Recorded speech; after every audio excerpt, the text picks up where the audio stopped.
Good morning! For today's video ay gagawa tayo ng puto cheese with salted egg. So large size po ang ginamit natin ng mga puto molder. Umpisa na tayo. Gagamit lang ako dito ng 2 cups ng all-purpose flour or 1/4 kilo. Ayan, nalagay na natin. Lagay na rin natin yung 3/4 cup na white sugar. Pwede rin po up to 1 cup pero nagle-less kasi ako sa sugar. Dahil snack namin ito kaya ayun. Konting sugar na bawas. Then 2 tablespoon po ng baking powder. Ilagay na natin. At 1 pirasong itlog lang. So pasensya na po, di ko masyadong napansin yung camera ko pala ay malabo. Pero ayos lang. Sana ayos lang. Ayun, may nalaglag. Yan, 1 pirasong itlog lang. XL yun. At maglalagay din po ako dito ng palm oil. Pwede pong melted butter. 3 tablespoon lang po yun yung nilagay natin.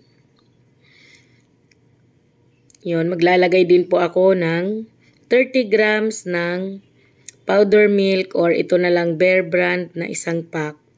33 grams at ayan.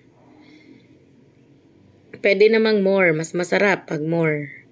Then instead po na na lalagyan pa ulit natin ng gatas, tubig na lang ang gagamitin natin. Maglagay tayo dito ng 2 cups ng water. Pwede mo po yan i-replace ng evap or fresh milk, mas masarap po ang magagawa mong puto. Ito po kasi ay pang negosyo yung natin concept, kaya kailangan ay hindi natin masyadong mamahalan yung costing ng ating lulutuin.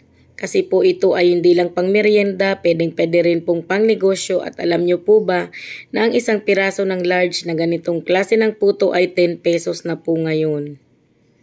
Yan, haluin lang po nating mabuti.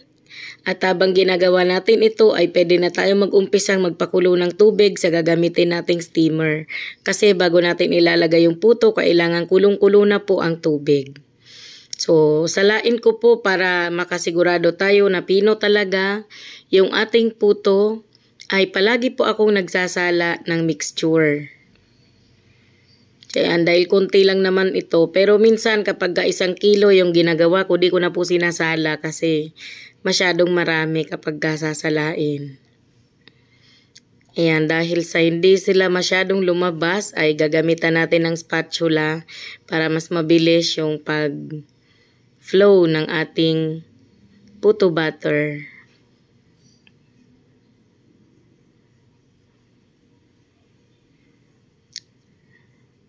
So ayan din, okay na. Pagkatapos naman nating masala ay mag-umpisa na tayo mag-assemble ng mga puto natin. So bawat isa pong puto molder ay nilalagay ko 2 tablespoon ng ating mixture. Kasi meron pa tayong ilalagay na toppings, nagkalat-kalat.